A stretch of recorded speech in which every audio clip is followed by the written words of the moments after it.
Something's going. Stop. Stop. Okay, go. Something's going on under there. She's sniffing around. Where was I yesterday? I spooked a rabbit that was about the size of one of those little mini footballs. Not, what is it, the K1? You got your regular football, then you got that medium-sized one that the kids we used to use. I don't know what that was called, K1 or PK, I don't know, something. Tobi! And then you had that little tiny plastic one that was about the size of what? Well, bigger than a mango. But the little one, the little plastic one, you just put your thumb behind it and kind of fling it in the air and you get a spiral of sorts. Not me that well. Come on, Tobi. There you go. So today's readings were in the beginning of Colossians. Paul is basically giving the greeting from him and Timothy and saying how he's heard that the Colossians have gotten the faith and that they were taught well by Epaphras, I believe. And to keep it up, keep up the good work, keep their faith, and that they would I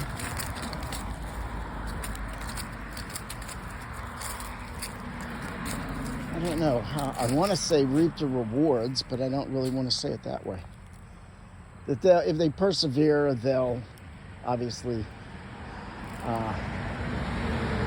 receive the rewards of Jesus in heaven. And then in the gospel, we're in Luke. We continue right after Jesus. I think it says he left the synagogue and went straight to Peter's house. Peter's mother-in-law was had a fever. Jesus touched her hand, lifted her up, and she stood up and immediately waited on them. And then that evening at sunset, the whole town brought all the people who were sick and possessed, and demons came out and said, what did they say? They said, stop, Gus.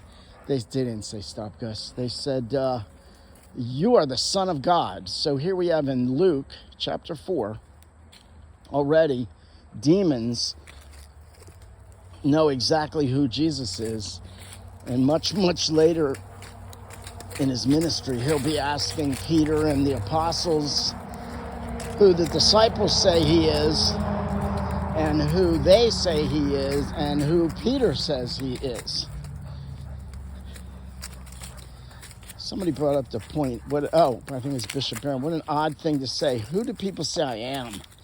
And Bishop Barron brought it to himself. If I said, who do people say I am? You'd look at me like I was crazy. Well, you're Bishop Barron, blah, blah, whatever. Anyway, so the demon said, you are the Son of God. And he told them to be quiet. And then he left, I believe, to go to pray. And the people followed him and wanted him to stay there. And he said, no, I've come. I have to go to all the other villages and places. So, what is that? And I forget the psalm. It's Psalm 53. And I forget what it said. But you can look that up. It was an interesting... You know, in the winter, when you get wind, it makes things colder. In the summer, when it's so in the extremes, when it's brutal hot, it's 93. That's not brutal compared to some places in the country. But it's 93 here. With the 10-mile wind that we supposedly have, I feel a little nicer, but it claims we actually feel like it's 98 degrees. Oh, Tobi, I tried to walk over you. Poor Tobi. He's constantly in fear of getting stepped on. Look at him crouching down. Sorry, buddy. Okay. What was I saying? Well, now I don't know.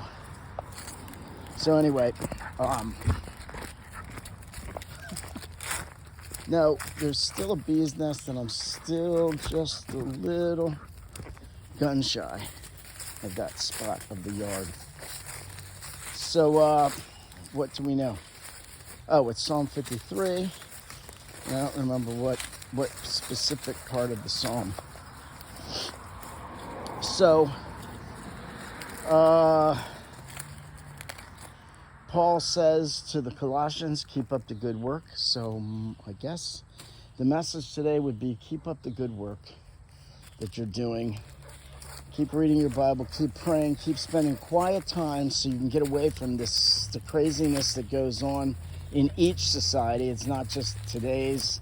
It's happened in the 1920s and 1020s and 1320s and every other 20s and 10s and 30s. So keep up the good work and know who Jesus is. Remember, he is the Son of God, and that changes everything. And by that fact, you should want to be in the church that he started. Any other church is inferior to the church that God started. I mean, come on, really. Think about it. That's all you need to know.